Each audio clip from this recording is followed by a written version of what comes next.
ఆ వీడియో చూసినాడు వాడికి ఏంటి మాయరోగము.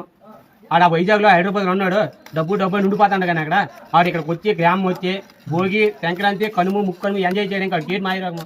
ఆ వీడియో చూస్తున్నాడికి ఆడు రాడు, ఆ వీడియో చూస్తున్నాడు రాడు. ఆడే ఫోన్ చేస్తాడు. ఫోన్ చేసి ఆ బావా పండగ ఎలాగైంది బావా, తాగారా తిన్నారా ఇలా అయిందా, కళ్ళు తాగిరా మందు తాగిరా అని అడుగుతాడు. ఇంటికి ఫోన్ చేస్తారా ఫోన్ చేసి మా పండగ ఎలాగైందమ్మా, నాన్న పండగ ఎలాగైంది, పెద్దలకు ముఖ్యానరా, ఎలా చేశారు, వాలీబాల్ ఆడారా అని అంటారు. ఫ్రెండ్స్ ఫోన్ చేసి వాలీబాల్ ఆడారా, క్రికెట్ ఆడారా, అది ఆడారా ఇది ఆడారా మందు తాగారా అని అంటారు. వాడికి ఏంటి మాయ రోగము. వాడి పండగకి ఊరు వచ్చేసి కుర్రలందరితో ఎంజాయ్ చేసి ఆ 3 రోజులు భోగి రోజు సంక్రాంతి రోజు కనుమ రోజు ముక్కనుమ రోజు వాడికి ఎంజాయ్ చేయడానికి ఆ ఫోన్ చూస్తున్నాడు. ఆడెవరా డీకేనరా ఒరే దుమ్మారు కూడా ఒరే డీకేనరా, ఇగో నీ గురించి చూస్తున్నాడు, ఇటు చూస్తాను ఇటు చూడు చూస్తాడు. ఇగో భోగి పిడకలు కూడా పట్టుకుని వచ్చినాడు. ఏది రాదా భోగి పిడకలు చూపించిన పట్టుకోరా